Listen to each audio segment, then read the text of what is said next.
I never expected the reading of Frank's will to be the day my own daughter would betray me. The family residence and all associated assets in Helena will go to my daughter, Sophia Reynolds Blackwell. Sophia clutched her husband Nathan's hand as they exchanged smiles, not even trying to hide their satisfaction. I maintained my composure, as I always had during our 42 years of marriage. Frank had been a practical man. Surely he had made appropriate provisions for me as well. The lawyer cleared his throat and continued. And to my wife, Abigail Reynolds, I leave my recently acquired property in Montana, near Glacier National Park. The silence in the room was deafening. That's it? Sophia finally asked, looking between the lawyer and me. The property includes approximately 50 acres of land and the lawyer adjusted his glasses, cabin that Mr. Reynolds purchased 5 years ago. I remember feeling the weight of all eyes on me. Frank had never mentioned a property in Montana, not once in our 4 decades together. Mother can stay with us, of course, Sophia announced with practiced generosity, squeezing Nathan's hand as if seeking confirmation. He nodded stiffly, his smile not reaching his eyes. 2 weeks later, I understood the true nature of their generosity. I had been relegated to the guest room of what had once been my own home, expected to cook, clean, and stay out of sight when they entertained. I was no longer the lady of the house, but an inconvenient appendage they'd inherited along with the property. It was after one such dinner party that Nathan cornered me in the kitchen. "This isn't working, Abigail," he said, swirling expensive whiskey in a crystal tumbler. My crystal, from the set Frank and I had received as a wedding gift. "Sophia and I need our space." "I'm trying to stay out of your way," I replied, continuing to load the dishwasher with plates still bearing the remains of the meal I'd prepared. "That's not enough." Nathan's voice hardened. "Frank knew what he was doing when he left you that place in Montana. He knew you were too weak to make it on your own after he was gone." I straightened up, dishcloth still in hand. "Excuse me? Let's be honest," he continued, emboldened by alcohol and arrogance. "You've been dependent your entire life, a housewife. You've never paid a bill, never held a real job. Frank carried you, and now we're expected to do the same." Before I could respond, Sophia entered the kitchen. I looked to my daughter, expecting her to defend me against her husband's cruelty. Instead, she sighed. "Mom, we've been talking, and we think it would be best if you went to see the Montana property. It's yours, after all. Maybe it's time you learned to stand on your own 2 feet." The next morning, I found my suitcases in the hallway. Nathan didn't even try to hide his satisfaction as he handed me an envelope containing directions to the property and the key. "Don't come back until you've figured out how to support yourself," he said. "We're not running a charity here." Sophia hugged me stiffly, whispering, "It's for your own good, Mom. You need to be independent." And just like that, at 68 years old, I was homeless. I loaded my belongings into my car, a modest sedan Frank had purchased for me 3 years earlier, and began the long drive from Helena to the remote property near Glacier National Park. Tears blurred my vision for the first 100 miles. How could Frank have left me so vulnerable? How could my own daughter discard me so easily? The journey took almost 9 hours, the last 30 minutes on unpaved roads that wound higher into the mountains. With each mile, my heart grew heavier. What awaited me? A dilapidated shack where I was supposed to somehow rebuild my life? When I finally reached the property, the sun was setting, casting long shadows across what appeared to be exactly what I'd feared. A neglected 2-story cabin with a sagging porch, missing roof shingles, and windows that were either cracked or boarded up. "Oh, Frank," I whispered, parking in front of the sorry structure. "Why would you do this to me?" Exhausted and heartsick, I gathered my courage and approached the door. The key turned in the lock with difficulty, the hinges protesting as I pushed the door open. I stepped inside, fumbling for a light switch. What I saw when the lights flickered on left me frozen in the doorway, my suitcase dropping from nerveless fingers. The interior bore no resemblance to the decrepit exterior. Modern furniture arranged tastefully in a spacious living room. A state-of-the-art kitchen gleaming with stainless steel appliances. Hardwood floors covered with plush area rugs. But it wasn't the unexpected luxury that stole my breath. It was the dining table, set for one, with a plate that still held the remains of a recently eaten meal. A coffee mug, half full, sat beside an open notebook. Someone had been here, recently, perhaps still was. I approached the table cautiously, my heart pounding. The notebook was filled with handwriting I recognized instantly. Frank's precise, slanted script. I glanced at the date at the top of the page and felt the world tilt beneath my feet. It was dated 3 days ago. Frank had been dead for 3 weeks. The entry began. Abigail will be arriving soon. Everything must be in place. God, I hope she understands why I had to do it this way. My hands trembling, I turned the page to find detailed diagrams of the house, showing hidden passages behind walls, underground tunnels, and secret rooms. A noise from deeper within the house sent me stumbling backward. I grabbed a heavy candlestick from the table, holding it like a weapon.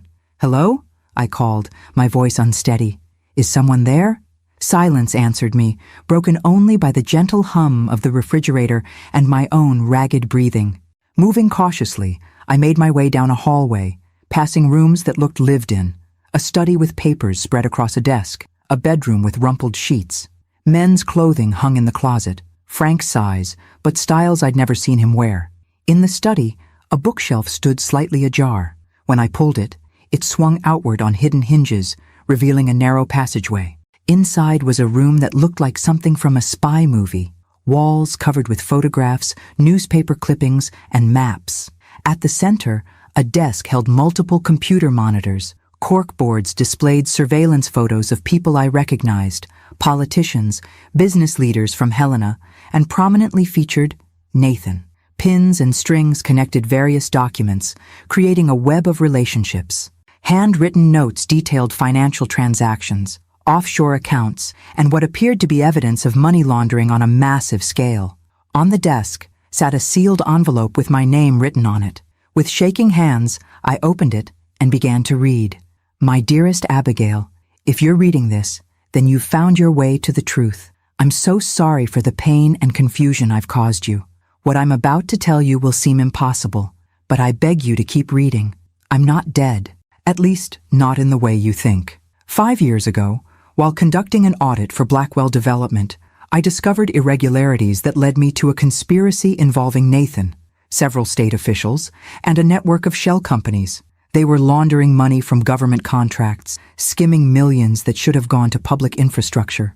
When I quietly began gathering evidence, I noticed I was being followed. Our home was bugged. Our phones were tapped. I realized the depth of what I'd stumbled into and the danger it represented. I purchased this property as a safe house, disguised as an abandoned cabin to discourage visitors. Here, I've compiled everything needed to expose them. 3 months ago, I learned they were planning to silence me permanently. I had to disappear before they acted, make them believe they'd succeeded.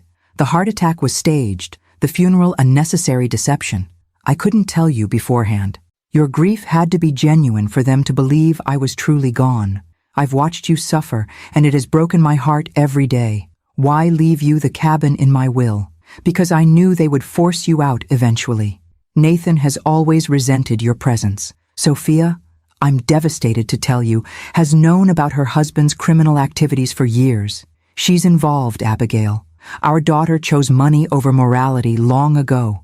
This house contains everything needed to bring them to justice. But it also makes you a target. They'll come looking for you. For these files, the house has defenses and escape routes I've prepared. Use them if you must. You have a choice now. You can take the evidence to federal agent Marcus Wilson in Kalispell. His contact information is in the desk drawer. Or you can leave, use the cash and new identity I've left in the safe behind the painting in the master bedroom, and disappear. Either way, don't trust Sophia. Don't return to Helena.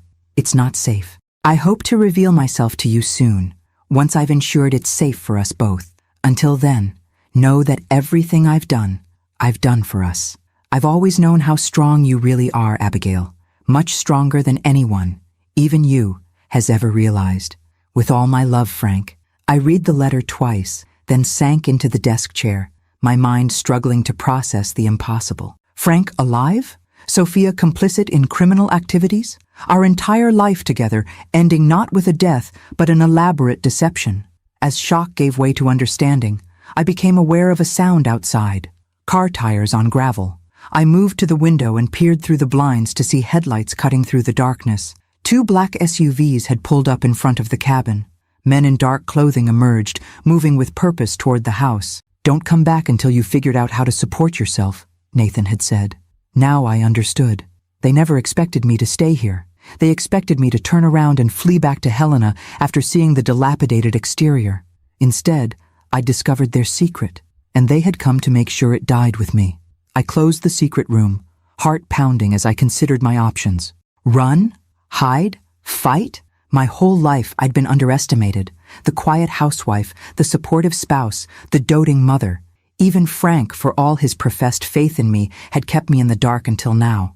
As I heard the front door handle being tested, a strange calm settled over me. For the first time in my life, I held power in my hands. The truth that could destroy those who had betrayed and discarded me. They thought I was weak. It was time to show them just how wrong they were. I moved quickly to the master bedroom, found the safe, and removed its contents. Then I slipped into one of the hidden passages Frank had mapped out, closing the entrance behind me just as I heard the sound of breaking glass from the front of the house. The hunt had begun, but they didn't realize that this supposedly helpless old woman now knew every secret of this house of lies, and I was no longer the prey. I was the trap. I navigated through the narrow passage, guided by dim emergency lights embedded in the floor. Frank had thought of everything. The passage sloped downward, leading deeper into the foundation of the house. I could hear muffled voices above, at least 3 different men, methodically searching each room. "She has to be here somewhere," a voice growled. "Her car's outside. Check behind the furniture, under the beds. The boss said she might have found something." The boss. Nathan? Or someone higher up in whatever conspiracy Frank had uncovered. The passage opened into a small concrete room filled with surveillance equipment. Multiple screens displayed different areas of the house, catching my pursuers in their search. The men wore dark clothing and moved with military precision, some carrying weapons that certainly weren't legal for civilian use. On the main console, a red button labeled "Emergency" beckoned. Next to it, a handwritten note in Frank's writing. "Only in absolute crisis. 30 seconds to exit through tunnel." I didn't know what it would trigger, but I kept it in mind as I assessed my situation. The contents of the safe were now secured in a small backpack I'd found hanging on a hook. Cash, passports with my photo but different names, a loaded handgun. Frank knew I'd gone shooting with him occasionally over the years, though I'd never owned a weapon, and several thumb drives labeled "Evidence." A map on the wall showed the entire tunnel system. One route led to an exit half a mile away, emerging in a stand of trees near a small creek. Another connected to what appeared to be an old mining tunnel, extending for several miles with multiple exit points. I had no delusions about outrunning these men in the woods, especially in the dark. My best chance was to hide until they gave up the search, or... The thought struck me suddenly. These men were here to find evidence and eliminate witnesses. But what if they succeeded in only one of those objectives? Frank's meticulous planning gave me an idea. If they believed they'd destroyed everything, perhaps they'd report mission accomplished without confirming my demise. On the surveillance screen, I watched as one man discovered the entrance to the secret room. "I found something," he called to the others. They converged, pawing through the evidence Frank had compiled. "This is everything," one said, pulling out a phone. "Call it in." I couldn't hear the other side of the conversation, but the man's expression darkened. "Understood." No traces. They began gathering the documents and hard drives. "What about the old lady?" another asked. "She's here somewhere. Find her, then burn it all down." My blood ran cold. They intended to destroy the house, with me in it if necessary. I glanced at the emergency button again, making my decision. Whatever Frank had rigged, it might be my only chance. But first, I needed a distraction. Among the equipment was a small panel labeled House Controls. I toggled several switches and watched with satisfaction as the house plunged into darkness, followed by the shriek of an alarm system activating. The men on the screen jerked in surprise, shouting to each other as emergency lights cast eerie shadows through the house. I pressed the emergency button. A recorded message in Frank's voice spoke calmly through a speaker. "Emergency protocol activated. Controlled demolition in 30 seconds. Proceed to safety immediately." My heart raced as I grabbed the backpack and hurried toward the tunnel marked as the primary escape route. Behind me, I could hear mechanical sounds, locks engaging, metal shutters descending. I was 20 yards down the escape tunnel when the first explosion rocked the foundation. It wasn't large, more controlled than destructive, but I heard concrete collapsing somewhere behind me. Frank had designed it to seal the hidden rooms and passageways while leaving the house structure mostly intact. The men would be trapped in the main house, separated from both me and the evidence they'd been gathering. I kept moving, the tunnel gradually transitioning from concrete to rough-hewn stone, part of the old mining system Frank had incorporated into his escape routes. The air grew cooler and damper as I pushed deeper into the mountain. For nearly an hour, I followed the emergency lights, my mind churning with questions and revelations. My entire life had been upended in a single day. My husband wasn't dead. My daughter was a criminal, and I was a fugitive. When I finally emerged from the tunnel exit, I found myself on a wooded slope overlooking the property. In the distance, I could see flashing lights, police or fire vehicles responding to the explosion. The cabin appeared intact from the outside, though I knew its secrets were now sealed away. Had the intruders escaped? Were they searching the woods for me now? I couldn't risk finding out. According to the map, there was a small hunter's cabin another 2 miles north that Frank had marked as Secure Location B. I oriented myself using the stars and began walking. The Montana night enveloped me in its vastness, a blanket of stars overhead, the silhouettes of mountains against the horizon, the rustle of wildlife in the underbrush. In other circumstances, I might have found it beautiful. As I walked, I thought about Nathan's sneering face as he'd thrown me out. "You're too weak to make it on your own," he'd said. Perhaps he'd believed it. Perhaps I'd believed it too, after decades of comfortable dependence. But with each step through the wilderness, something long dormant awakened inside me. Determination, resilience, anger. By the time I reached the hunter's cabin, my feet were blistered, my muscles ached, and my lungs burned from the elevation. But I had made it, on my own. Inside, I found basic provisions, canned food, bottled water, a first aid kit, and a satellite phone with a single programmed number. With trembling fingers, I dialed. It rang 3 times before a man answered. "Security protocol," the voice demanded. I recalled the phrase from Frank's letter. "Blue heron at midnight." A pause. Then, "Abigail? Is that you?" My heart stopped. "Frank?" I whispered. "Thank God," my not-dead husband breathed. "Are you safe? Did you make it out?" Tears streamed down my face, from relief, from anger, from the sheer absurdity of it all. "I'm alive," I said. "No thanks to our daughter and her husband. I'm so sorry, Abby, for everything. Where are you?" "I can't tell you yet. Not over this line. But soon." "They came for me, Frank. Men with guns." I was afraid of that. His voice tightened. "Did you activate the emergency protocol?" "Yes. They're either trapped or they've called for backup. Either way, you can't stay there long. In the bedroom, under the mattress, there's a satellite tracking device. Activate it, and I'll have someone come for you within 6 hours." I should have been overwhelmed. I should have broken down. Instead, I felt a strange clarity. "No," I said firmly. "No? Abby, you're in danger." "I'm going to Kalispell," I interrupted. "To that federal agent you mentioned. These people, including our daughter, tried to kill me tonight. I'm not running away. I'm going to make them pay." Silence stretched between us. "You don't have to do this," Frank finally said. "We could disappear together. Start fresh somewhere else." "Is that why you did all this? So we could spend our golden years looking over our shoulders?" I asked. "No, Frank. I want justice.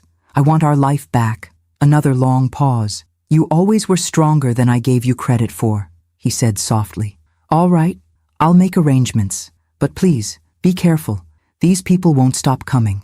As I ended the call, I sat in the small cabin, surrounded by wilderness, miles from everything familiar. Nathan had cast me out, believing I would break. Instead, he had set me free.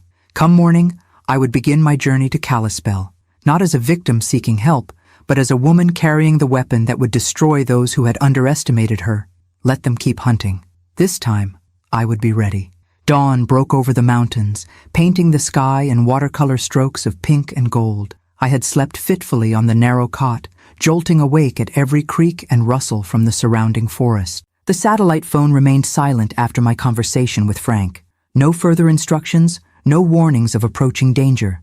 I took inventory of my resources: the backpack with cash and documents, a basic first aid kit, 3 days' worth of canned food, and the handgun I kept within reach despite my limited experience with firearms. According to the map, Kalispell was approximately 40 miles away, an impossible journey on foot through mountainous terrain. The cabin's single window faced east, providing a view of the valley below, and crucially, the road leading to Frank's property. Through a pair of binoculars I found on a shelf, I spotted activity. Several vehicles parked haphazardly, men in dark uniforms establishing a perimeter. Not police, no marked cars or flashing lights. These were the same private forces from last night, now expanded in number. They were searching the woods methodically, working in a grid pattern outward from the house. It wouldn't take them long to discover the hunting cabin if they kept at it. I needed transportation, and fast. The map showed a small settlement 8 miles north, little more than a cluster of homes and a general store serving the scattered ranches and vacation properties in the area. If I could reach it without being spotted, perhaps I could find help, or at least a ride to Kalispell. I packed quickly, leaving no trace of my presence, and slipped out of the cabin. The morning air carried a bite of autumn chill as I oriented myself using the map and compass from my supplies. The most direct route would keep me exposed on ridgelines. Instead, I opted for a longer path through denser forest and creek beds that would provide cover. Hours passed as I picked my way through the wilderness, my city legs protesting every incline and rocky stretch. I hadn't hiked in years, not since Frank and I had taken weekend trips to Yellowstone when Sophia was young. The memory of those happier times sent a pang through my chest. How had my little girl grown into someone willing to see her own mother killed for money?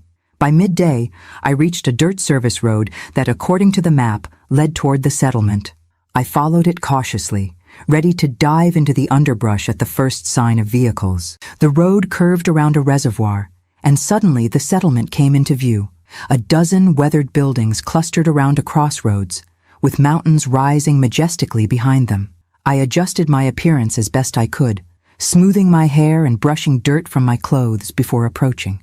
A simple story formed in my mind. A tourist whose car had broken down, separated from my tour group, needing help. Simple, believable, and most importantly, unremarkable. The general store's screen door creaked as I entered. An older man looked up from behind the counter, his weathered face registering mild surprise at the sight of me. "Morning, ma'am," he greeted. "Don't often get folks walking in. Everything all right?" "Car trouble," I explained, summoning a sheepish smile. "I was photographing wildlife when my rental died about 5 miles back. My phone has no service out here." He nodded sympathetically. "That happens plenty. Where are you trying to get to?" "Kalispell. I have friends expecting me." "Well, I'd offer to take a look at your car, but my knees ain't what they used to be. My son runs the tow service, but he's out on a call." He checked his watch. "Mail truck comes through in about an hour, headed that way. Margie might give you a lift at least part of the way." I thanked him and purchased a few supplies with cash. Water, a packaged sandwich, a baseball cap that would help conceal my face. As I waited, I perused the bulletin board near the entrance, plastered with local notices and advertisements. A freshly posted flyer caught my eye, and my blood ran cold. My own face stared back at me, alongside the word "missing" in bold letters. The text described me as a 68-year-old woman with possible dementia who wandered away from her family's Montana property. It listed Nathan as the contact person, claiming he was deeply concerned for his mother-in-law's safety. The store owner noticed my attention. "Just came in this morning," he commented. "Some fella in a fancy SUV put him up all over town, said his poor mother-in-law got confused and wandered off. They've got search teams out looking." My mind raced. They were covering their tracks, establishing a narrative that would explain my disappearance, or my death if they found me. If I turned up dead in the wilderness, everyone would blame confusion and exposure, not foul play. "Terrible thing," I murmured, angling my face away. "I hope they find her." "Said she might be distressed or paranoid," the man continued, talking nonsense about people being after her. "Alzheimer's is a cruel business." The perfect setup. If I approached authorities claiming a conspiracy, Nathan had already planted the seed that I was delusional. Who would believe an elderly woman over a respected businessman with political connections? The bell above the door jingled. I tensed, then forced myself to relax as an elderly woman entered, not one of the men from last night. "Morning, Earl," she greeted the shopkeeper. Any packages for me today? Mail's not in yet, Doris, though Margie should be along soon. As they chatted, I weighed my options. Waiting for the mail truck now seemed risky. If Nathan's men had been here distributing flyers, they might return, or the storekeeper might make the connection between the missing woman and the stranger in his shop. Doris finished her business and headed back outside. On impulse, I followed her. "Excuse me," I called softly. She turned, squinting at me in the sunlight. "Yes, dear. I couldn't help overhearing. Do you live nearby?" "Just up the road," she replied, gesturing vaguely. "Why do you ask?" I made a quick decision. "I'm having car trouble, and I really need to get to Kalispell today. I'd be happy to pay for a ride, if you're heading that direction." Doris studied me for a moment. "Not today, I'm afraid. But my son is dropping by this afternoon with supplies. He lives in Columbia Falls, just outside Kalispell. He could probably help you out." Relief washed through me. "That would be wonderful. I'd be so grateful." "Come along then," she said, heading toward an ancient pickup truck. "No sense waiting here in the sun. You can have some lunch while we wait for him." As we drove the short distance to her ranch house, I glanced nervously at every passing vehicle, expecting to see the black SUVs from Frank's property. But the roads remained quiet, the mountains indifferent to my plight. Doris chattered amiably about local history and her family as we bumped along the dirt road. I responded with appropriate interest while keeping my fabricated backstory consistent. A wildlife photographer from Minneapolis, visiting Montana for the first time. Her home was modest but comfortable, sitting on several acres with a barn and corral visible behind it. As we pulled up, I noticed another vehicle already parked in front, a silver sedan with tinted windows. "Looks like Tommy's here early," Doris remarked cheerfully. But as we approached the house, the front door opened to reveal a woman whose appearance struck me like a physical blow. Sophia, my daughter, stood on the porch, her expression shifting from pleasant to shocked as she recognized me. For one frozen moment, we stared at each other.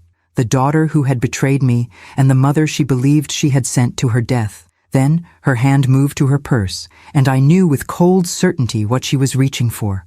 "Doris, get down!" I shouted, shoving the older woman aside as Sophia withdrew a pistol from her bag. The first shot splintered the wood of the porch railing as I dragged Doris behind her truck for cover. "What in God's name?" Doris began, her voice shaking. "That's my daughter," I explained breathlessly, the absurdity of the situation not lost on me.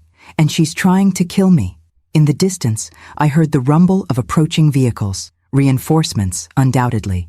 The trap was closing, and this time, there would be no secret passageways to escape through. "Your daughter," Doris repeated, shock rendering her momentarily speechless as another bullet pinged off the truck's hood.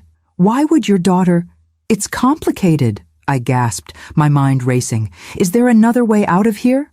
Doris nodded, her initial shock hardening into surprising resolve. "The barn connects to the back pasture. There's an access road the ranch hands use." She fumbled in her pocket, producing a set of keys. "My husband's old Jeep is in the barn. Still runs." A voice called from the direction of the house, Sophia's voice, sweet and reasonable, betraying nothing of her murderous intent. "Mom? Is that you? Thank God we found you. Everyone's been so worried." The performance was chilling in its believability. If Doris had been alone, she would have certainly emerged, never suspecting the danger. "We need to move," I whispered to Doris. "When I say now, run for the back of the barn. Stay low." The rumble of engines grew louder. Through a gap beneath the truck, I glimpsed two black SUVs turning onto the property's long driveway. "Now!" I shouted, and we both scrambled to our feet. Another shot rang out as we fled, dirt kicking up at our heels. Doris was remarkably spry for her age, keeping pace as we zigzagged toward the barn's rear entrance. We burst through the door, startling chickens that had taken shelter in the shade. The barn was mercifully spacious, offering multiple hiding spots among stacked hay bales and equipment. "There," Doris pointed to a tarp-covered vehicle in the corner. "That's Harold's Jeep. Keys should work, but it hasn't been started in months." I ripped away the tarp to reveal a vintage Jeep Wrangler, dusty but intact. While Doris barred the barn door with a beam of wood, I slid behind the wheel, inserted the key, and said a silent prayer. The engine coughed, sputtered, then roared to life. "Thank you, Harold," Doris murmured, crossing herself before climbing into the passenger seat. "You should stay," I told her. "Tell them I forced you. They have no reason to hurt you." She fixed me with a steely glare. "Young lady, I may not understand what's happening, but I know wrong when I see it. Nobody shoots at people on my property. Besides," she added, reaching under the seat to withdraw a weathered shotgun, "I know these back roads better than anyone." Before I could respond, shouts erupted from the front of the barn. The doors rattled as someone tried to force them open against the barricade. I threw the Jeep into gear and aimed for the rear doors, which hung slightly ajar. We burst through them in a shower of splinters, fishtailing onto a dirt track that led away from the house toward the tree line that marked the property boundary. In the rearview mirror, I glimpsed figures pouring out of the barn, Sophia among them, her face contorted with fury.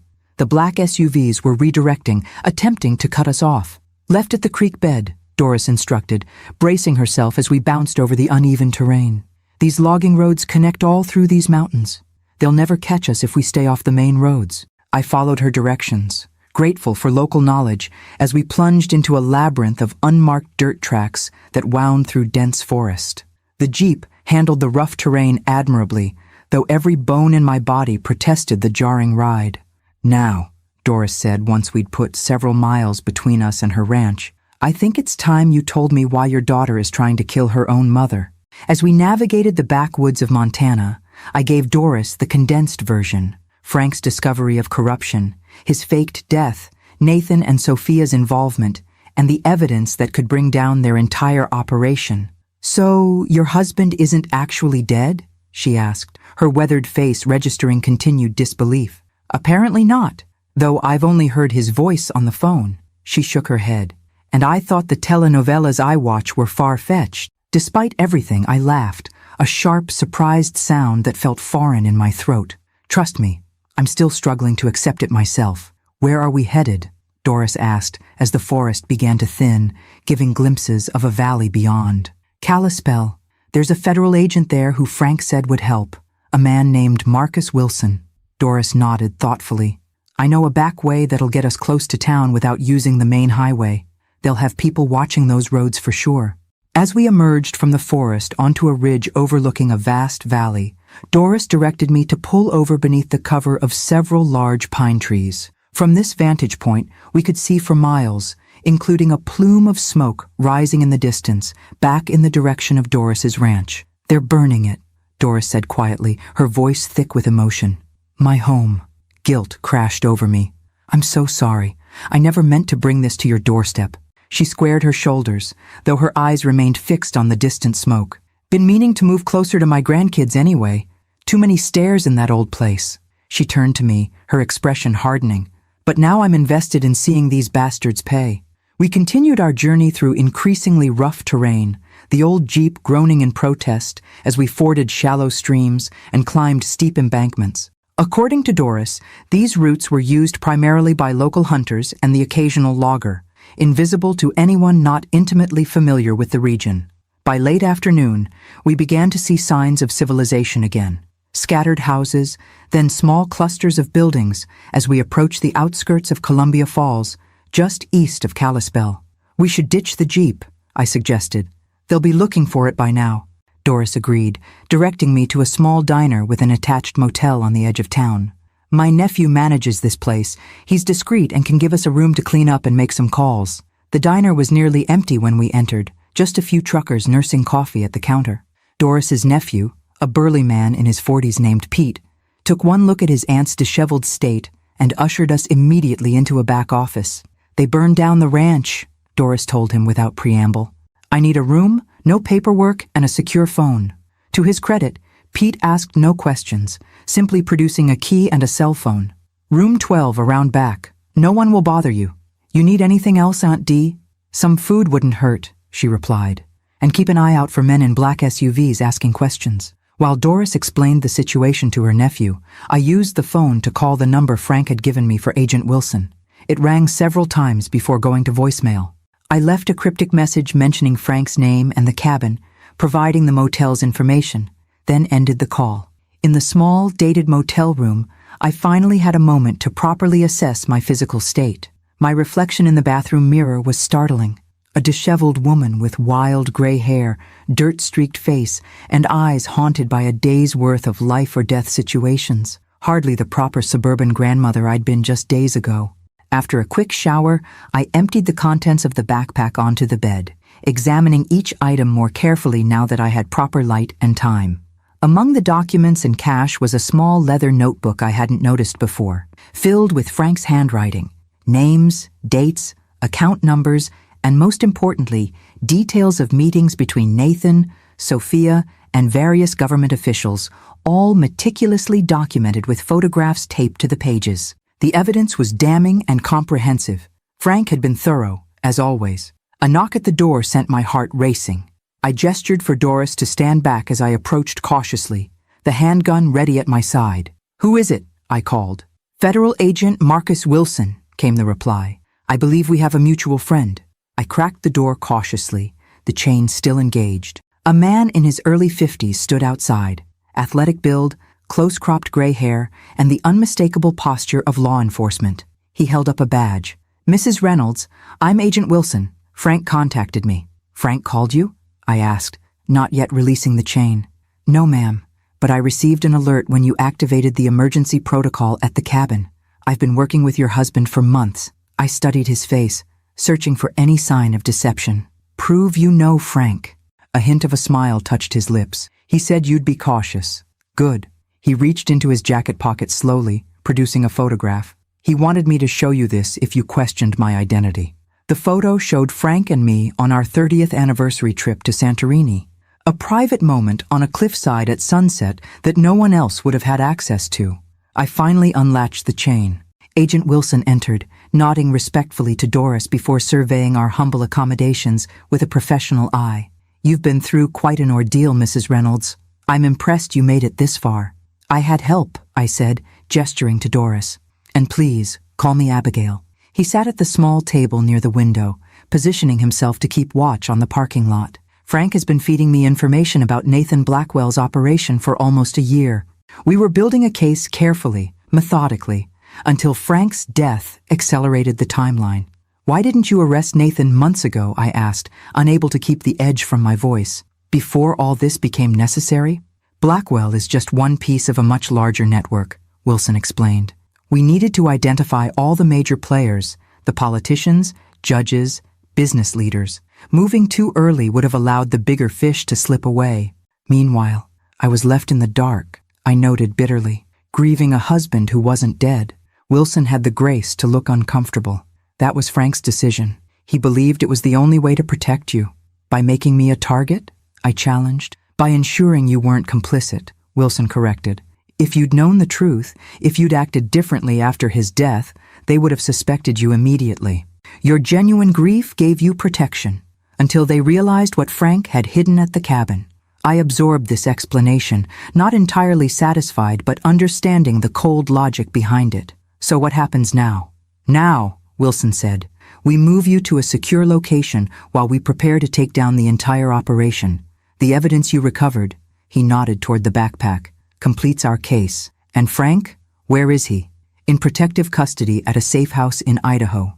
We can arrange for you to join him once we've ensured the area is secure." A wave of emotion, relief, anger, longing washed over me at the confirmation that Frank was truly alive and waiting for me. But something else nagged at my conscience. "What about Sophia?" I asked quietly. "My own daughter tried to kill me today." Wilson's expression grew somber. "Based on the evidence Frank provided, Sophia Blackwell is deeply involved in her husband's criminal activities. She'll face the same charges as the others: money laundering, conspiracy, attempted murder." The reality of it hit me anew. My daughter would go to prison. My beautiful, ambitious Sophia, who had once been a straight-A student with dreams of changing the world, had become someone willing to murder her own mother for money. "I need to see the evidence against her," I said finally. "All of it." Wilson hesitated, then nodded. "That's your right, but I should warn you, it's comprehensive." Frank was especially thorough documenting Sophia's involvement, perhaps because he found it so difficult to accept. He produced a laptop from his briefcase, booting it up and entering several layers of passwords before turning it toward me. These files contain everything we have on Sophia Blackwell's activities over the past 3 years. For the next hour, I sifted through a devastating archive of my daughter's betrayal. Emails discussing bribes to government officials, recordings of meetings where she calmly planned tax evasion strategies for clients engaged in illegal activities, photographs of her accepting envelopes of cash from known criminals. Most damning were records of her involvement in planning Frank's accident, the staged heart attack that had launched this entire nightmare. My daughter had helped plot her own father's death. She knew, I whispered, my voice hollow. She knew he wasn't really dead. Yes, Wilson confirmed. Our theory is that she suspected the heart attack was faked, which is why they accelerated their plans to find any evidence he might have hidden. Doris, who had maintained a respectful silence throughout, placed a weathered hand on my shoulder. I'm so sorry, Abigail. I closed the laptop, emotionally exhausted but oddly clear-headed. When do you make the arrests? We're coordinating with multiple agencies for simultaneous operations. Tomorrow morning, 6 a.m. We'll take down all the major players at once, including your son-in-law and daughter. I want to be there, I said suddenly, surprising even myself. When you arrest Nathan and Sophia, Wilson shook his head immediately. Absolutely not. It's too dangerous, and your presence could complicate the legal proceedings. They tried to kill me, I countered. They burned down Doris's home. They've destroyed lives without a second thought. I met his eyes steadily. I deserve to see justice done. Wilson studied me for a long moment. You're a lot like Frank described, stronger than you appear. I'm discovering that myself, I replied. After further discussion, we reached a compromise. I would be nearby during the arrests, observing from a secure vehicle with Agent Wilson, but would not directly participate in the operation. As evening settled over the small motel, Wilson left to coordinate with his team, leaving an agent posted outside our door for protection. Doris and I shared a simple meal brought by her nephew, each lost in our own thoughts. What will you do after? Doris asked eventually. When this is all over, I considered the question, realizing I had no clear vision of my future. The life I'd known was gone. My relationship with my daughter was irrevocably shattered. Even reuniting with Frank would mean building something entirely new from the ashes of our former existence. I don't know, I admitted.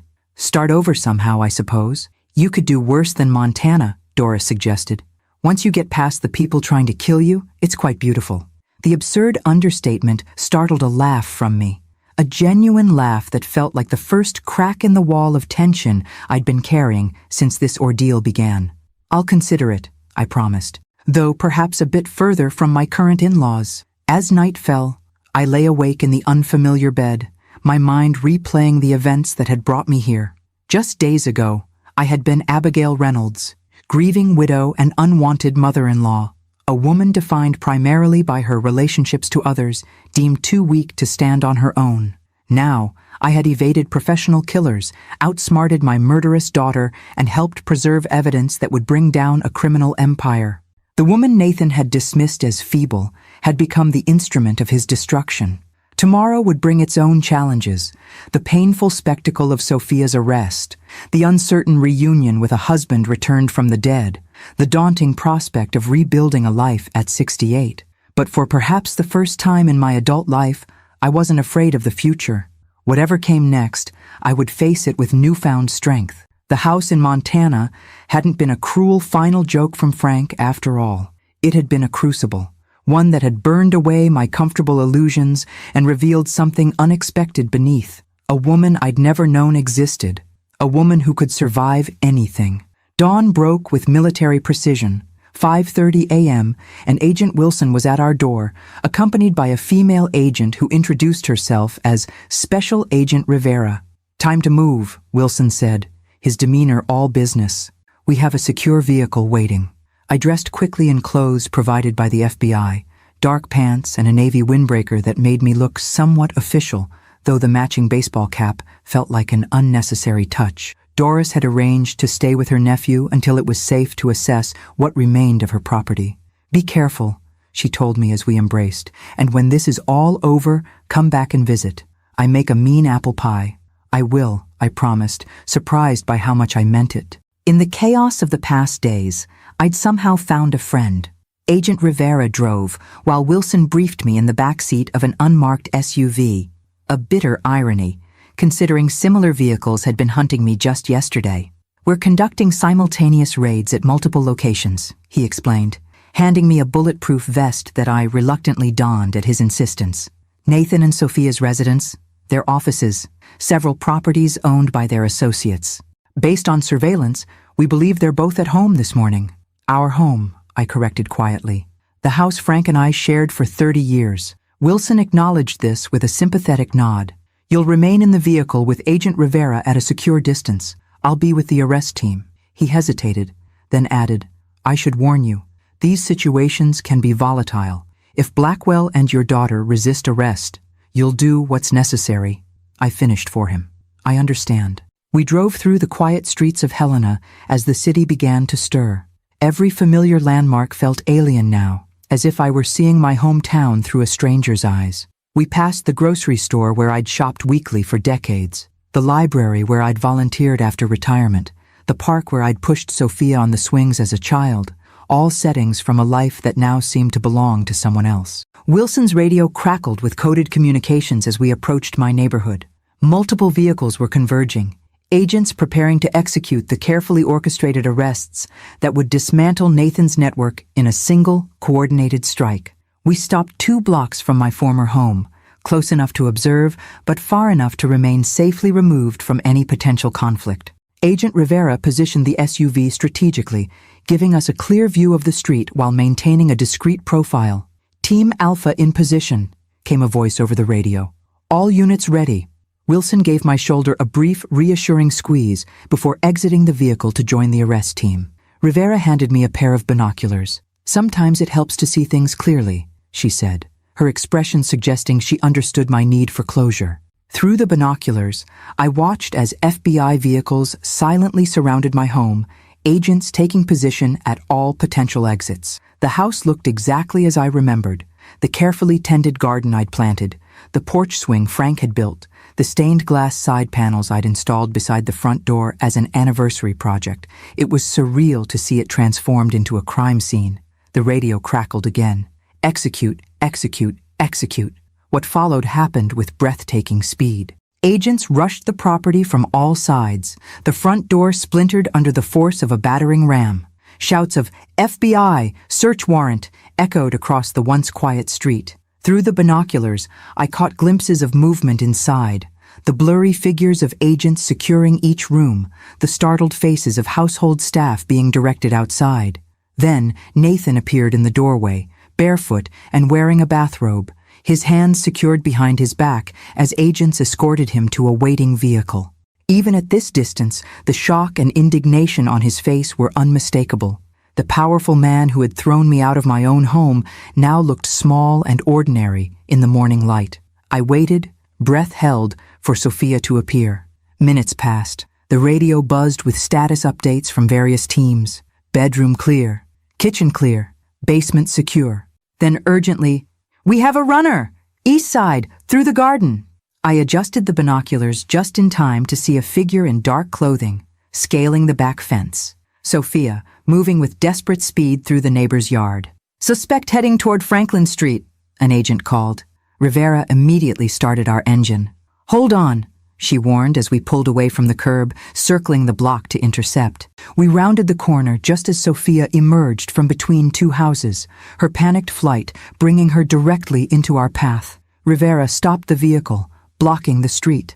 For one frozen moment, my daughter stood illuminated in our headlights, her eyes wild with fear and fury. She looked nothing like the polished businesswoman who had built her career on charm and connections, her hair disheveled, her expression feral, a woman cornered and dangerous.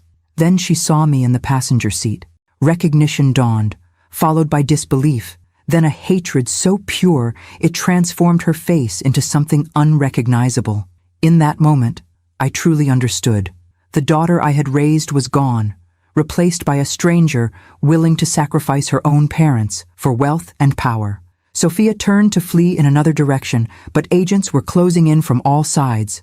With nowhere left to run, she made a final, desperate choice, reaching into her jacket. "Gun!" an agent shouted. Time seemed to stretch and distort.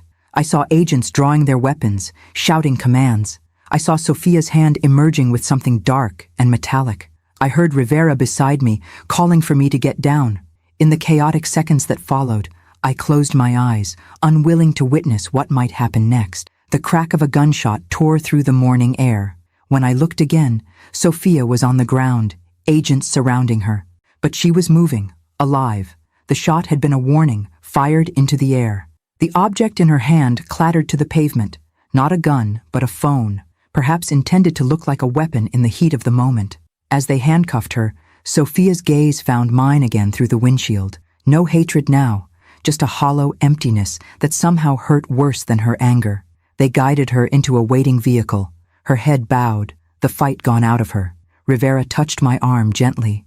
"Are you all right?" I wasn't, not remotely, but I nodded anyway. "It's done," she said simply. Wilson returned to our vehicle minutes later, his expression grave but satisfied. "Blackwell's already demanding his lawyer. Your daughter hasn't said a word." "Will the charges stick?" I asked, my voice steadier than I felt. "With the evidence we have? Absolutely. They're looking at decades, Abigail." I absorbed this, the finality of it, the irrevocable consequences that would shape all our lives going forward. My son-in-law would go to prison, my daughter would go to prison, and I would somehow have to rebuild a life from the wreckage. "What about Frank?" I asked. "When can I see him?" Wilson checked his watch. "We have a plane waiting at the private airfield. If you're ready, we can leave now. He's anxious to see you." As we drove away from the neighborhood I'd called home for most of my adult life, I didn't look back. Whatever future awaited me, with Frank, without Sophia, beyond the identity I'd carried for so long, it lay elsewhere. The house in Montana that had seemed like a cruel joke had become, improbably, the first step toward my liberation. In losing everything familiar, I'd discovered a resilience I never knew I possessed. "I'm ready," I told Wilson, and found that, despite everything, I meant it. The private airfield operated by the FBI occupied a discreet location outside Helena, surrounded by high fences and security checkpoints. As we approached, I caught sight of a small jet with government markings waiting on the tarmac, its engines already running. "Standard protocol for protected witnesses," Wilson explained as we passed through a final security checkpoint. "We move quickly, quietly, and leave no trail." The morning's events had left me emotionally drained, yet I felt oddly alert, my senses cataloging every detail as if to anchor myself in this new reality. The vibration of the tarmac beneath our vehicle, the crisp mountain air when Rivera opened my door, the distant rumble of the jet's engines preparing for departure. "This way, Mrs. Reynolds," a young agent directed, guiding me toward the waiting aircraft. I paused at the foot of the boarding stairs, suddenly overwhelmed by the magnitude of what awaited me above. Frank, my husband of 42 years, the man I had mourned and buried, whose absence had reshaped my entire existence, was alive, breathing, waiting. "Take your time," Wilson said quietly beside me. "This isn't easy for anyone." I squared my shoulders and ascended the stairs with deliberate steps. At the top, I hesitated just a moment before stepping inside. The jet's interior was utilitarian but comfortable, with leather seats arranged in small groupings rather than rows. And there, rising from a seat near the back, was Frank. He looked thinner than I remembered, his face more lined, his hair grayer. He wore clothes I didn't recognize, casual attire that seemed at odds with the meticulous dresser I had known. But his eyes, those were unchanged, watching me with the same mixture of affection and uncertainty that had characterized our first meeting nearly half a century ago. "Abby," he said, his voice breaking slightly on the familiar diminutive that only he had ever used. I stood frozen, a storm of emotions rendering me momentarily incapable of speech, relief at seeing him alive, anger at his deception, joy at our reunion, grief for the daughter we had both lost in different ways. "You look well," he offered awkwardly when I didn't respond. A laugh escaped me, sharp, bordering on hysterical. "Do I? After believing you were dead? After being thrown out of my home?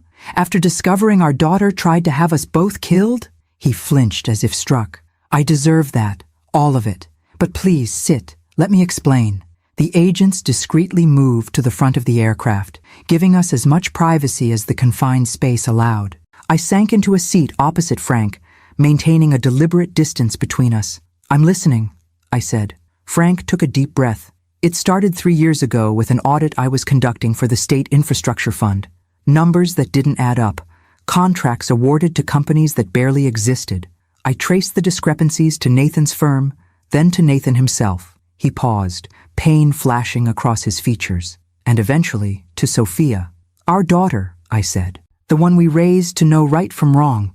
I couldn't believe it either. Not at first. I thought she must be an unwitting participant, manipulated by Nathan.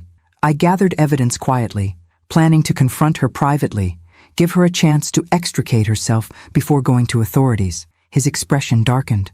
Then I found emails between them, discussing how to silence potential whistleblowers, how to arrange accidents that wouldn't attract investigation.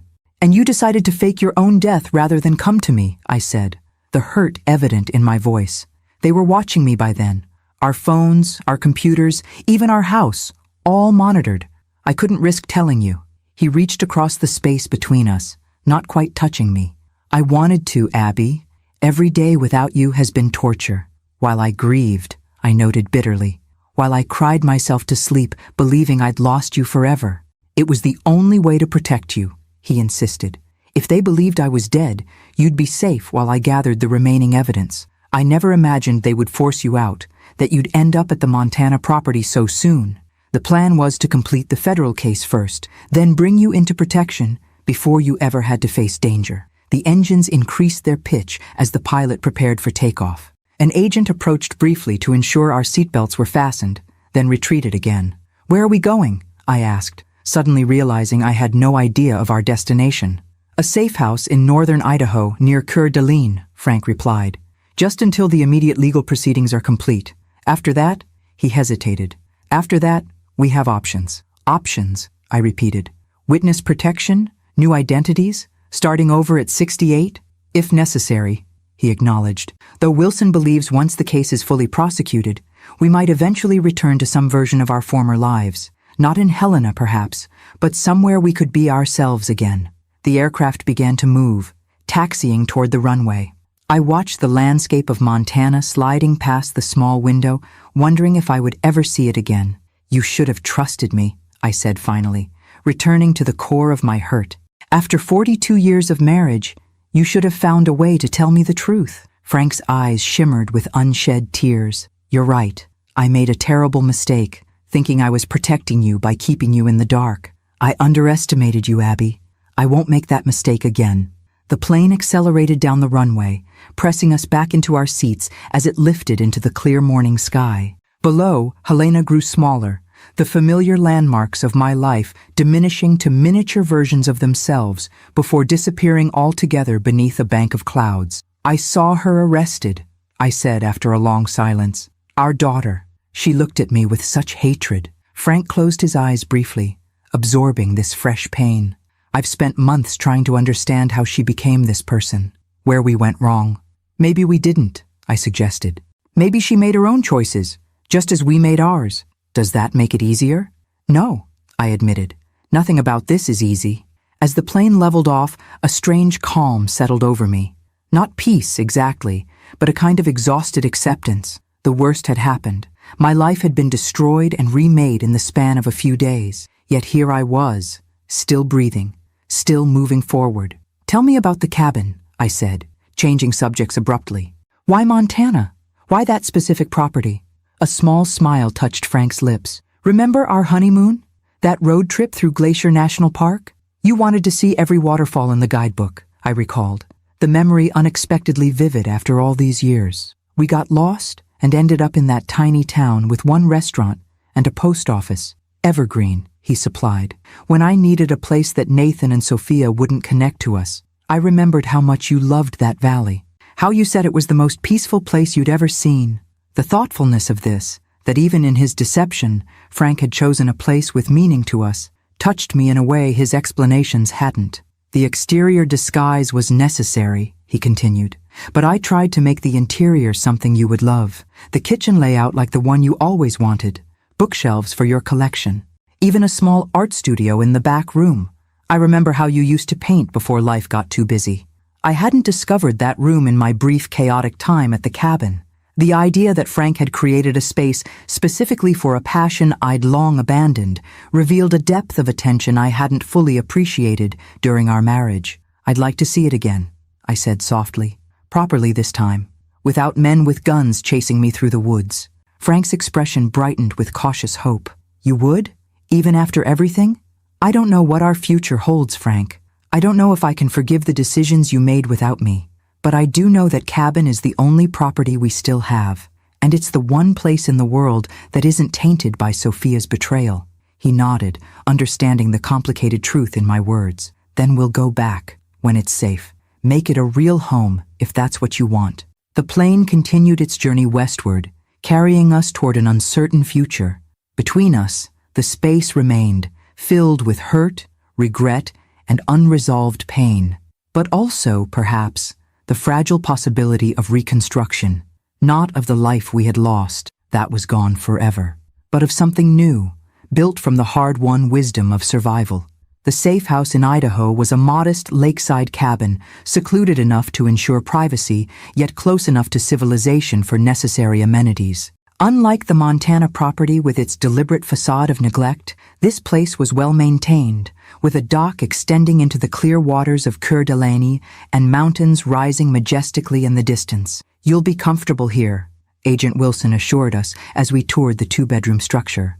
We maintain several properties like this for protected witnesses. There's a panic button in each room, and agents stationed nearby around the clock. The precautions were necessary, he explained, because despite the arrests, Nathan's network was extensive. Some associates remained at large, and until all the principal defendants were securely behind bars awaiting trial, we would remain under protection.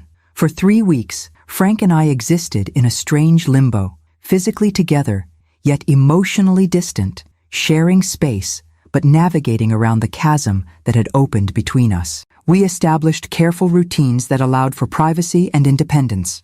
I took morning walks along the lakeshore while Frank prepared breakfast. He worked on his testimony with federal prosecutors in the afternoons while I read books from the well-stocked shelves. We shared dinner in polite conversation that carefully avoided our most painful topics: Sophia, our future, the breach of trust that still festered between us. At night, Frank slept in the second bedroom without discussion or complaint, respecting the boundaries I had not explicitly stated but clearly needed.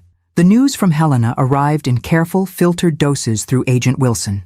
Nathan was being held without bail, deemed a flight risk due to his international connections. Several politicians implicated in the scandal had resigned. The investigation had expanded to include additional charges as new evidence emerged from seized documents and cooperative witnesses. Sophia had maintained her silence, refusing to speak even to the high-priced attorney Nathan had arranged for her.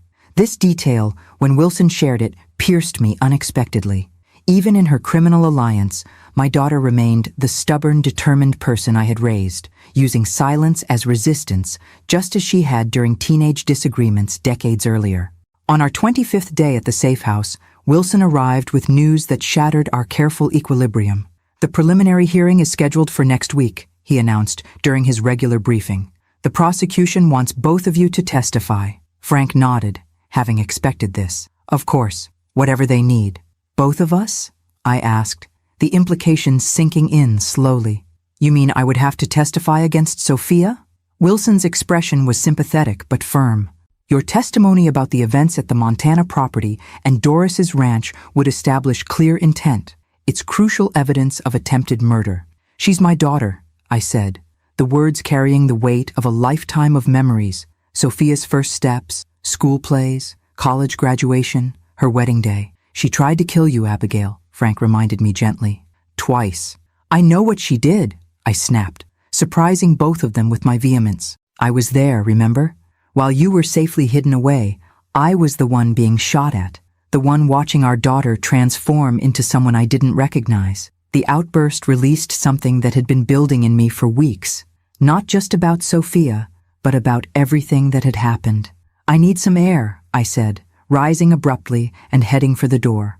Outside, the afternoon sun sparkled on the lake's surface, the beauty a stark contrast to my inner turmoil. I walked to the end of the dock and sat, letting my feet dangle above the clear water. Frank approached cautiously minutes later, giving me ample opportunity to send him away. When I didn't, he settled beside me, maintaining a respectful distance. "I won't pretend to understand what you're feeling," he said after a long silence. "My experience of all this has been entirely different from yours." "Yes," I agreed. "It has. For what it's worth, I don't think anyone would blame you for not wanting to testify against your own child." I turned to study his profile, the man I had loved for most of my life, the father of the daughter who had tried to kill us both. "Wouldn't you? Blame me, I mean." He shook his head firmly. "Never. This isn't a test of loyalty, Abby. There's no right answer. But there are consequences," I noted. "If I don't testify, Sophia might face lesser charges. She might someday go free, despite what she's done." "True, but that's the prosecutor's problem, not yours." I considered this perspective, the idea that I could separate myself from responsibility for the legal outcome, that my only obligation was to my own conscience, my own healing. "What would you do?" I asked finally. "If our positions were reversed?" Frank gazed out over the water, considering the question with characteristic thoughtfulness. "I honestly don't know. I'd like to believe I would do whatever protected the most people from harm. But when that harm comes from your own child," he shook his head. "There's no playbook for this, Abby." The simple acknowledgement of the impossible position I faced loosened something in my chest, not a resolution, but perhaps the beginning of acceptance that there were no perfect choices left, only difficult ones, with painful consequences. "I need time to think," I said. "Of course." Wilson said, "We have until Monday to decide." We sat in companionable silence as the sun began its descent toward the mountains, casting long shadows across the lake. For the first time since our reunion, the space between us felt less like a barrier and more like a necessary breathing room. Two people carrying their own versions of the same grief, finding ways to coexist with it. That evening, I called Wilson and asked for access to all the evidence against Sophia, not just the attempted murder charges, but everything documenting her involvement in the larger conspiracy. If I was to make this impossible choice, I needed to understand the full scope of what my daughter had become. The files arrived the next morning. Boxes of financial records, surveillance photographs, transcripts of recorded conversations. I sequestered myself in my bedroom and began the painful process of truly knowing the daughter I thought I had understood.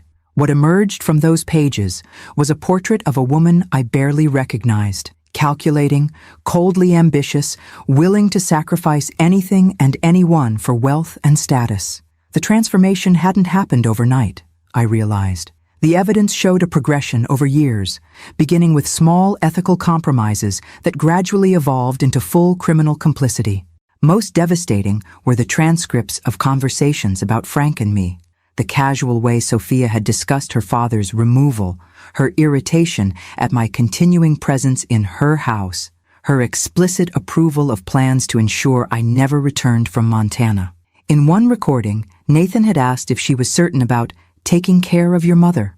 "She's always been weak," Sophia had replied, "just a housewife who never accomplished anything on her own. Dad carried her their entire marriage. She won't be missed."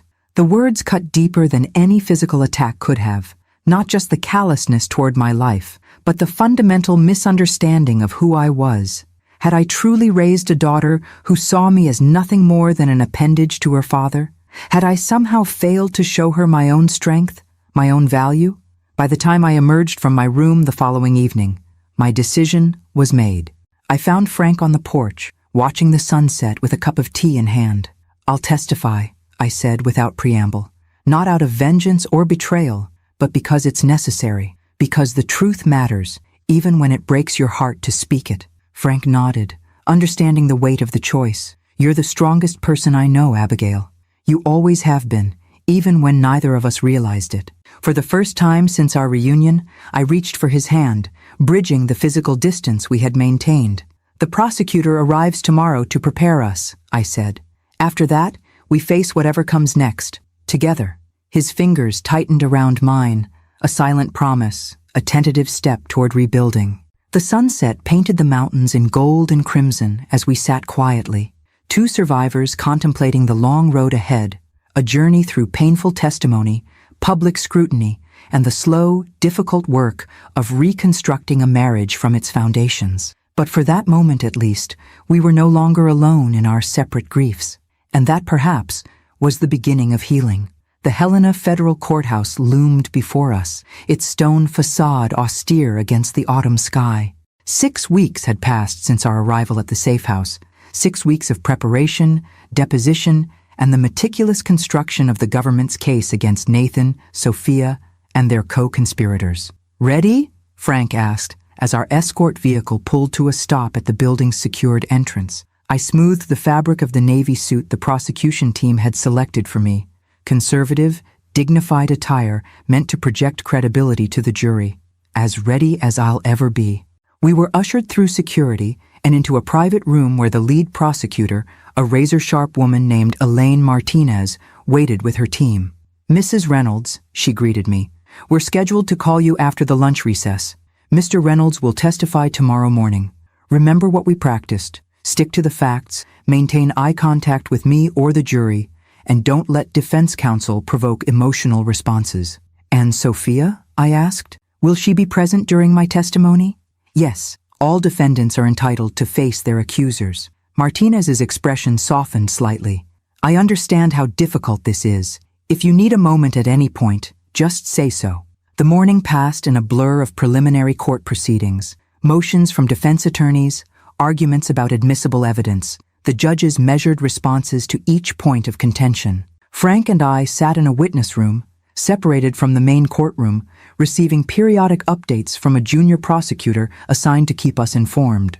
"The jury seems engaged," she reported, especially during Agent Wilson's testimony about the Montana property and the evidence recovered there. At precisely 1:15 p.m., a court officer appeared to escort me into the courtroom. I rose on legs that felt suddenly unsteady, my heart accelerating despite weeks of preparation for this moment. "You'll be magnificent," Frank whispered as I passed, his hand briefly touching mine. The courtroom fell silent as I entered, all eyes following my progress to the witness stand. I forced myself to look straight ahead, not searching for Sophia among the defendants seated at the defense table. The oath was administered, and I took my seat, finally allowing myself to survey the room. Nathan sat between two expensive-looking attorneys, his expression impassive, almost bored. Beside him, separated by another lawyer, was Sophia. My breath caught at the sight of her, thinner than I remembered, her complexion sallow under harsh fluorescent lighting, her eyes downcast until she sensed my gaze. When she looked up, her expression revealed nothing, no remorse, no anger, nothing of the daughter I had raised. "Mrs. Reynolds," Prosecutor Martinez began, approaching the stand. "Could you please tell the court about the events following your husband's apparent death?" I recounted the story chronologically, the reading of the will, Nathan's cruel dismissal, my journey to Montana, the discovery of the cabin's true nature, and the subsequent attempts on my life. My voice remained steady, even as I described Sophia pointing a gun in my direction at Doris's ranch. "And you have no doubt it was your daughter who fired at you?" Martinez asked. "None whatsoever," I confirmed. "We were no more than 30 feet apart. I saw her face clearly as she pulled the trigger." Throughout my testimony, I maintained eye contact with Martinez or the jury, just as we had practiced, but I was acutely aware of Sophia's gaze boring into me. I could feel it like a physical presence, though I deliberately avoided meeting her eyes again. After nearly 2 hours, Martinez concluded her direct examination. "Your witness," she said to the defense. Nathan's attorney rose, a silver-haired man whose custom suit and manicured appearance spoke of fees that likely exceeded most people's annual income. "Mrs. Reynolds," he began smoothly, "you've given us quite a tale today. Fake deaths, secret cabins, elaborate conspiracies. It's all very dramatic, isn't it?" "I didn't find it dramatic at the time," I replied evenly. "Terrifying would be a more accurate description." A few jurors nodded, and the attorney adjusted his approach. "You testified that your husband kept you completely in the dark about his suspicions, his evidence gathering, even his faked death. Is that correct?" "Yes. Wouldn't you agree that demonstrates a fundamental lack of trust in you?" Martinez objected, but the judge allowed the question. "My husband believed he was protecting me," I answered. "Or perhaps," the attorney suggested, "he knew you wouldn't be a credible ally. After all, you were, by your own admission, financially dependent on him. You had no career, no income of your own, correct? I was a homemaker by mutual agreement, I clarified. I raised our daughter and supported my husband's career. And now that daughter sits accused of trying to kill you, a claim that conveniently emerged after you were, as you characterized it, thrown out of what you believed should have been your home. He raised an eyebrow. Might this testimony be colored by resentment, Mrs. Reynolds? A desire for revenge against the daughter who had what you wanted? Objection! Martinez called sharply. Badgering the witness. Sustained, the judge agreed. Counsel will refrain from editorializing. The attorney shifted tactics again, spending the next hour attempting to undermine specific details of my testimony, questioning my memory, suggesting alternative explanations for events, implying that stress and age might have affected my perceptions. Through it all, I maintained the calm dignity Martinez had coached me to project. When asked if I might have misinterpreted Sophia's actions at the ranch, I simply described again what I had seen with my own eyes. When questioned about my emotional state after Frank's death, I acknowledged my grief without allowing it to diminish the credibility of my observations. One final question, Mrs. Reynolds, the attorney said eventually. Given your admitted unfamiliarity with firearms, is it possible that what you perceived as your daughter shooting at you was actually a warning shot meant to protect herself from what she believed was an unstable relative trespassing on private property? I paused, considering my answer carefully. This was the moment to look at Sophia directly, and I did, meeting her gaze fully for the first time since entering the courtroom. My daughter aimed a gun at my chest from 30 feet away, I said clearly. The bullet hit the truck beside me at approximately the height of my heart. If I hadn't moved at that precise moment, we wouldn't be having this conversation. Those aren't the actions of someone firing a warning shot. Sophia's expression finally cracked, not with remorse or shame, but with a flash of frustrated anger, quickly controlled but unmistakable to anyone watching closely. In that brief, unguarded moment, the jury glimpsed what I had already accepted. The calculating person beneath the polished exterior. No further questions, the attorney concluded, recognizing the damage Sophia's reaction might have caused. The judge dismissed me from the stand, and as I walked past the defense table, I felt rather than saw Sophia turn to follow my progress. For the first time, I registered not just the anger in her attention, but something else, a grudging reassessment. She had underestimated me, just as Nathan had, just as Frank had, in his own way. The elderly mother she had dismissed as weak had withstood professional killers, wilderness survival, and now a calculated legal attack, emerging not broken, but formidable. Whatever else Sophia might feel toward me, I sensed she would never again mistake my kindness for weakness. In the witness room, Frank waited with undisguised pride. You were magnificent, he said, echoing his earlier prediction. It was the truth, I replied simply. Nothing more or less. That evening, back at the secure hotel where we were staying during the trial, Frank and I shared a quiet dinner in our suite. The day's testimony had drained me, leaving a bone-deep exhaustion that even a hot shower couldn't dispel. The prosecutor says you made a powerful impression on the jury, Frank told me as we ate, especially when you looked directly at Sophia during that last question. I set down my fork, the food suddenly tasteless. I didn't do it for dramatic effect. I needed to see her, to know if anything of my daughter remained in the person sitting at that table. And? Frank asked gently. She's gone, I said, the finality of it settling over me like a physical weight. The child we raised, the person we thought we knew, that Sophia doesn't exist anymore, if she ever truly did. Frank reached across the table, taking my hand in his. We did our best, Abby. Whatever choices she made afterward were hers alone. For the first time since this ordeal began, I allowed myself to cry, not the desperate tears of fear or shock I had shed in Montana, but the deeper grief of true loss. Frank moved to the chair beside me, his arm around my shoulders as the sobs shook my frame. I testified against my own child, I managed between ragged breaths. What kind of mother does that make me? A mother who values truth, he answered softly. A mother who couldn't save her daughter from her own choices, but who might save countless others from the consequences of those choices. We sat together as my tears gradually subsided, the shared grief creating a different kind of intimacy than we had known before. Not the comfortable partnership of our previous life, but something forged in fire, tempered by shared trauma. and survival. Tomorrow is your turn, I said finally, straightening up and wiping my eyes. Are you prepared? Frank nodded solemnly.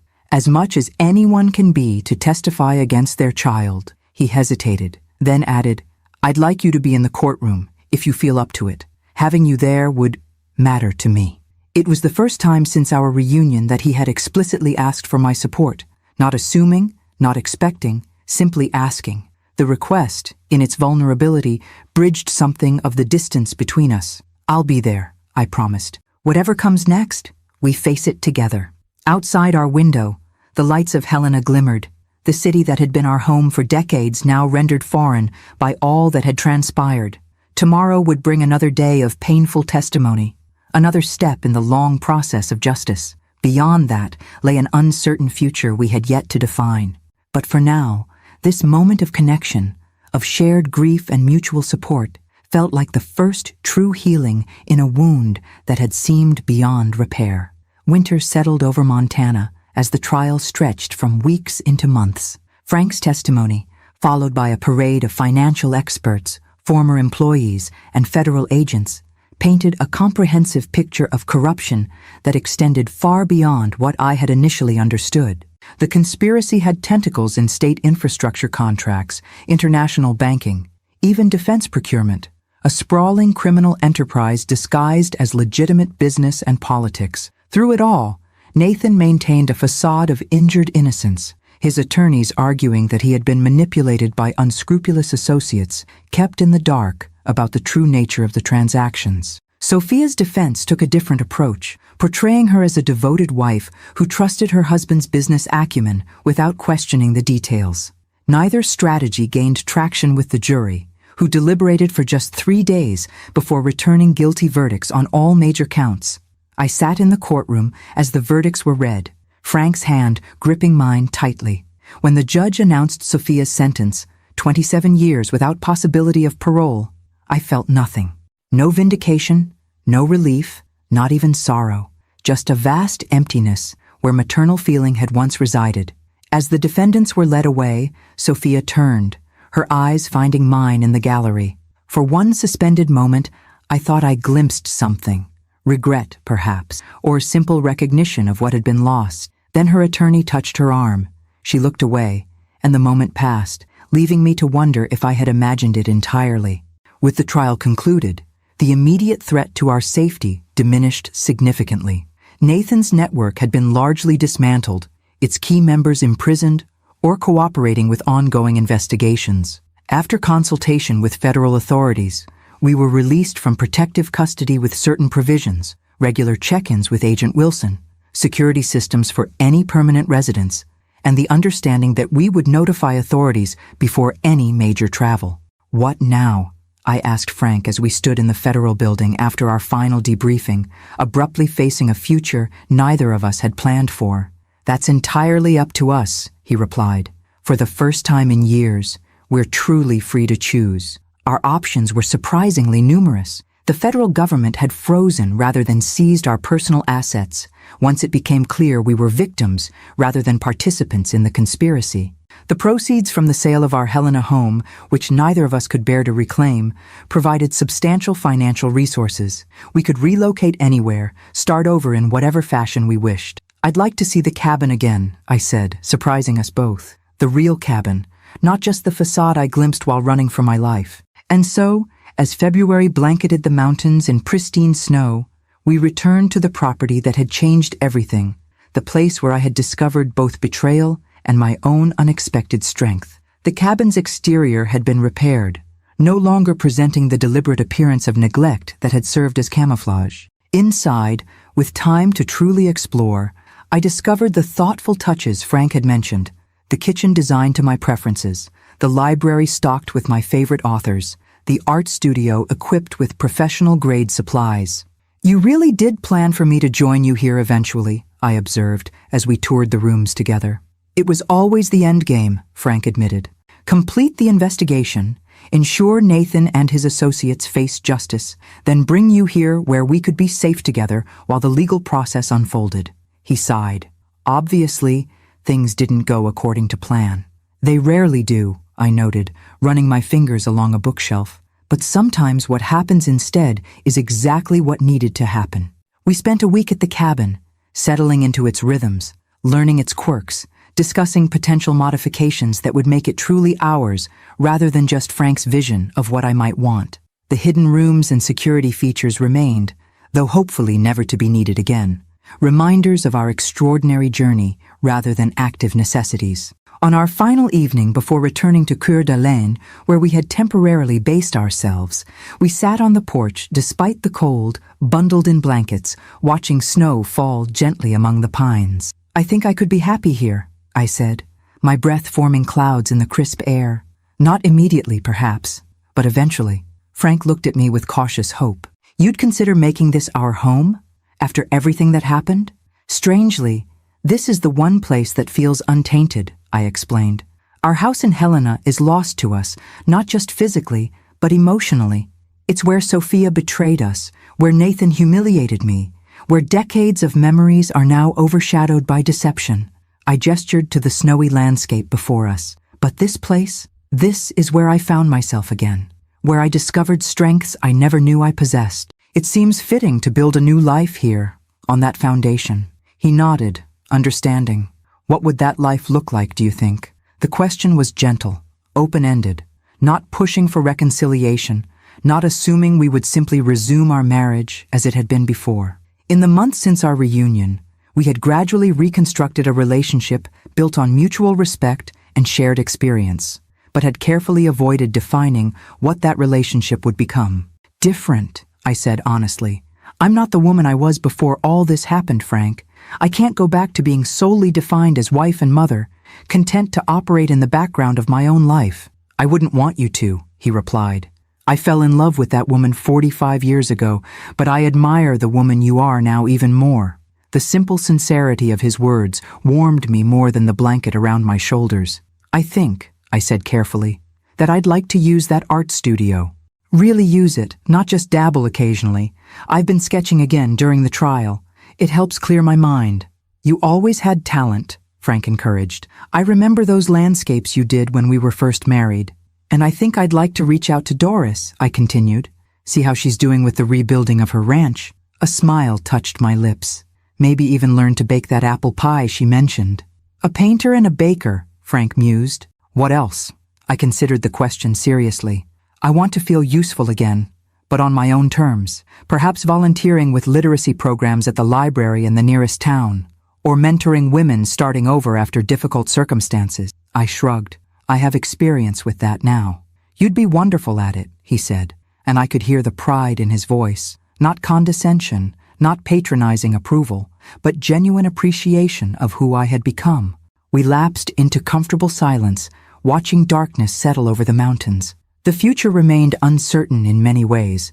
The legal aftermath of the trial would continue for years, the emotional scars of Sophia's betrayal would never fully heal, and the journey of rebuilding trust between Frank and me had only begun. But as snowflakes danced in the porch light, I felt something I had not expected to feel again: hope. Not the naive optimism of youth, nor the comfortable security of my previous life, but something harder won and more valuable.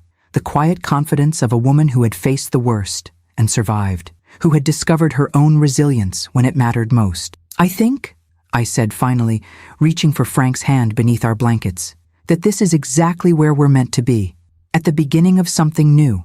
His fingers intertwined with mine, warm despite the winter chill. Together? The question contained multitudes, asking for forgiveness, offering a future, acknowledging that the choice was mine to make. "Together," I confirmed, "not as we were, but as we are now. Two people who lost everything and found themselves in the process." Around us, snow continued to fall, covering the landscape in a pristine blanket, nature's way of offering a clean slate, a fresh canvas on which to create whatever came next. I was ready to begin.